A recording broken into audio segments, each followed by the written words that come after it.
Hi, everybody. My name is Elijah Bondi, and today we're going to look at data. In particular, how do we make sure that we have a full assessment system for our schools? And then what's the timeline that we're going to use to make sure that all of that happens throughout the year? Because as we know, as school leaders, sometimes it's easy for things to fall by the wayside. So a little bit about myself. I am the principal at Nativity Prep Academy. We're a local middle school that serves low-income students. We're part of the Nativity Miguel Coalition, so that means we support our students through high school and college. In my time as principal, I have really spent a lot of time emphasizing data and how do we use that to inform the work we're doing. We've moved into really talking about active learning environments. How do we integrate technology as a tool? And what is rigor and how do we know we're being rigorous? I'm a husband and a father, so you can see my wonderful family there. And then I am also a registered member of the Timok tribe of Western Shoshone. So our learning intentions for today are we're going to build an assessment system.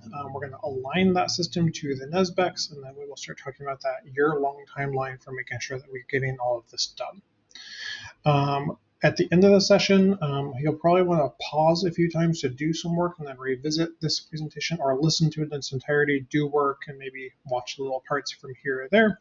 But the hope is that you have a chance to finish a graphic organizer that informs your assessment system for your school, and that you get a chance to build a calendar that helps to guide you to make sure that you're executing that assessment system.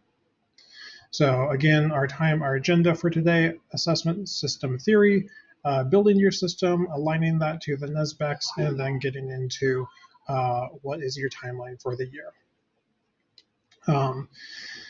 So whenever we talk about data, it's important to have multiple measures. And we wonder why. So all of us know that our schools are doing well, but it's important that we have things built in place so that we can have real information to confirm that the intuitions that we have are accurate. So an example of this is at my school. We felt like we were doing a great job. The narrative that we were telling everyone is that we would take kids from 2 grade levels behind and make them 2 grade levels ahead. But we didn't really look at data to confirm that. And so what we did was when we started using the STAR, when I saw the STAR test, we started pulling up that information. And if we look at our results historically, what ends up happening is you can see we're not that high. It's roughly 20 to 30% of our students in sorry, it's loading on us, but I'll give it a second here. 20 to 30% of our students in reading are above the benchmark, the 50th percentile, and in math, it's around the 40%. We got hit with COVID decently, and once this loads, I'll be able to show that to you. But like that's not the same narrative. So we had to stop and pause and say, oh, wait, are we actually serving our students? How are we serving them? We know that our college and high school graduation rates are really high. We do a really good job of preparing our students for high school and college. We have 100%, almost 100% high school graduation rate. We're at like a 40% college graduation rate, which with a low-income population is significantly higher than the 15% of the national average. So we know we're making a difference. But if we're not triangulating, we're not looking at multiple data points, we're not going to see that. So you can see some of this here as far as that goes. And I apologize that this graphs aren't loaded. Oh, there we go. So we can see this is our growth scores, and then this is our achievement score. So you can see even pre-COVID, we were only in the 50%. Achievement-wise for reading, we're in that 20 to 30% range. So if this assessment says that we're low, what are our other assessments doing? So we look at how our ninth graders are doing in ninth grade in their first semester. So that's right after they leave us.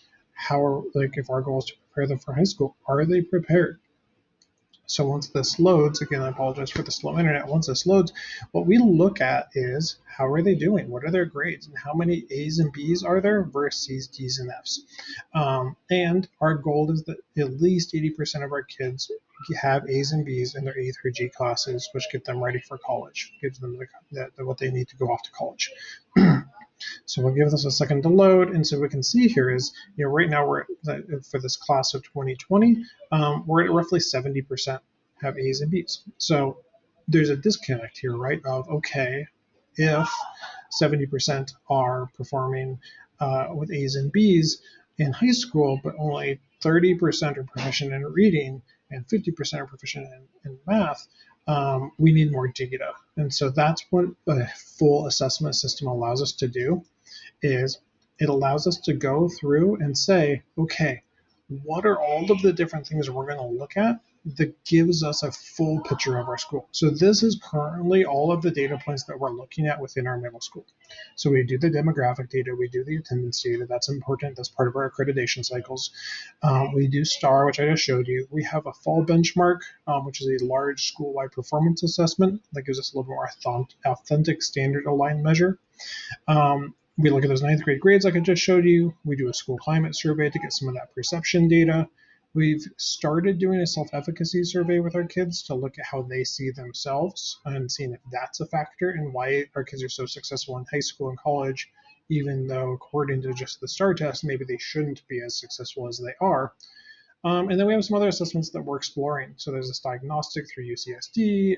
We have an English language development assessment that we're looking at, and the STEM identity assessment. And we're going to see if those help provide more information as well. Because whenever we're looking at data, we're asking questions. We're wondering, what do we need to know to continue to serve our students and continue to improve our program? Now, looking at this, this is our assessment system. And there is going to be a handout here shortly that is basically this, so that you can do this with your school. And so basically what the assessment system is, and this is taken from Rick Stiggins' The Perfect Assessment System book, is we have three categories. We have formative assessment in the left-hand column. Let me see if I put on my laser pointer. So we have formative assessment here in this column. Our other column on the other side, this far side, is our summative assessments. And then in the middle is what he calls assessment for learning. And so basically that's student self-assessment that's formative. So it helps the kid learn more about their learning. Going from the bottom up, the bottom level is classroom data. So this is really valuable for your teachers. It helps inform them on a daily basis. But as an administrator reporting to a board of directors or to your families or something like that, that's less useful. The next level is the interim level. So the interim level are those things that are useful for your teachers, but they're also useful for you as an administrator as far as looking at how the system is doing and are you serving your students. And then the highest level is your accountability level. So these are your big metrics that you're sharing about, like we have X% of students that are proficient. Really good for reporting out to boards, to parents, to show overall how you're doing. Not as useful for a teacher. It doesn't always help the teacher to make the instructional decisions, but really important for the school system. So I think that those levels are an important distinction to make sure you're making. Now, the real question is, with the NSBECS, how are we making sure that we're aligning to the 4 different areas of the NSBECS? We should make sure that we have assessments that align to each one of those. If you're not familiar with the NSBECS, there's the QR code there will take you to the website that has all of those. But looking at what those are and then thinking about your school and saying, okay, where do we need information to help teach us about how we're doing? So that's where we start putting in this together. And so what I have for you is in the graphic organizer, I have up here. And so for you, you might put in the NSBECS. So each of the NSBECS that you want to focus on. And then you say, okay, what assessments am I doing where that inform each one of these boxes? Do you have a summative annual accountability box? Classroom, you're probably not going to put this into this graphic organizer because that's the teachers, that's every day, all the time, so I wouldn't really about adding that in. But do you have things in this interim level? Do you have things in this accountability that are both formative and both summative? Odds are that as you're starting, you're not going to have as much. And when you get to like where I'm at, where I have like 10 things, I probably have too much.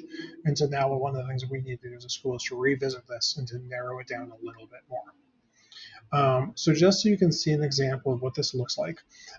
So right now we have a couple things that are that summative accountability level. And so you can see attendance, demographics, There's ninth grade grades because we have no control over those. It's just how did we do after the fact? You might have heard of these as lagging indicators versus leading indicators. Whereas STAR is much more of a formative assessment. We do it 3 times throughout the year. It gives us information, and it should be helping us grow and change our program. But it's still up there at that accountability level. It's a standardized test. The things like the math diagnostic, that ELD assessment, our identity assessment, those are hopefully going to be more at that interim level. They're standardized, they give us a little bit more information, but they're going to hopefully be really useful for the teachers, but they'll also be useful for me as an administrator. Our benchmark falls in that kind of summative space, but at the interim level. And then things that go in the middle, the classic example of things that go in the middle of the assessment for learning is actually student-led conferences. So if you're doing those, put that in. But then those other things where we're having kids self-reflect on how they're learning, that's what goes there in that middle space. So this would be a good time to pause, download that graphic organizer, and work on filling in what are the assessments. And just so you know, when I first started, we used attendance and STAR. And then as we've done this more, we've slowly added more and more. We felt like we needed more of an interim standard aligned assessment. So we made our benchmark. We did a common assessment across our school. And we added that because we needed it at the time. So just know that you don't have to have all of these at one time. You add them over time based off what you're wondering about and what information you need about how your school operates. Okay? So now, after you've gone through and done that process of what are all of the things that you could collect, you need to make a calendar. And in the calendar, I really emphasize when do you collect the data, when do you or administer the assessment, might be the other way you could look at it, when do you analyze it, and then when do you report it.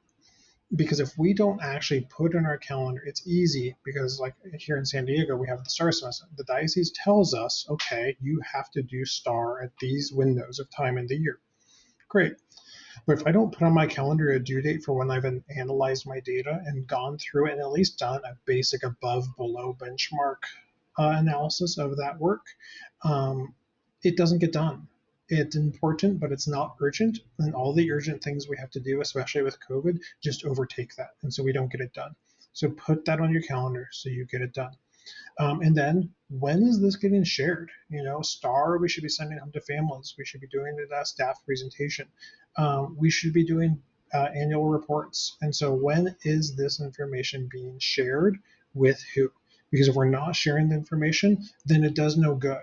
Yeah, as a school leader, you might know more about your system, but you need your team and your community to know how you're performing so that you can all move forward together as one towards that vision of what your school is. So I have this data calendar. So if you go here, it's also attached. And so this is a simple one. You put the date of the assessment, put the assessment on there. And are you collecting it, analyzing it, or reporting it? I tend to use my Google Calendar. I prefer Google Calendar, so I put tasks on my Google Calendar at the start of the year. I go through and put all the tasks in for when I'm analyzing, when I'm reporting, so that I get these alerts of like, oh, you're supposed to do this week. And then I'm reminded, oh, okay, now I need to go in and do my analysis and do my reporting. So whatever process works well for you is an important one, but make sure you have a process in place. Because it's really important that we also share with the community how we're doing. So one of the ways to do that is an annual report, or I call it my State of the School address. And so what I do is I have an example here of one from 2020, I believe it is. That's the presentation, and I also made it infographic. And basically all I've done is I've taken all of the information, all of those assessments that we've done, and I've put them into a PowerPoint slide. And I've also went through our accreditation. And so basically the school profile portion of the accreditation report, I went through that and I said, okay, what are they asking me to report? So now every year I update this presentation. I give it to my whole community, board members, teachers, families, students, anyone that wants to join, volunteers, and they get to hear about how the school is doing. I'm also basically writing that chapter of my accreditation report every year. And so now when it becomes accreditation season, it's really easy because I have all of the data that I need to share this out. Again, I apologize, it's loading slowly, but it's things like what's the school's purpose, um, what are some of the data points that we have. So here are all the partners. That's one of the things our accreditation asks us to share. How's our budget looking? I'll load here in a second. What professional learning are we doing? And then as we get into some of this data, again, it's just loading. It just shares how is our school doing? What are the things that we're doing well? And this gives my community a chance to see the full big picture that I see about our program. So making sure that you have an opportunity to do this type of a big report where it's sharing, if you have 2 data points, share the 2 data points. But it's important that you stop and you share that so that your families can see it. So I hope this is helpful. Take some time. Normally with this would be a 2 to 3 hour workshop because we would do the work of building these together. So either pause, go back, rewatch this, but I hope that it's useful for you. And I hope you have a wonderful conference. And I hope that you find the resources that you need. Take care, everyone. Bye.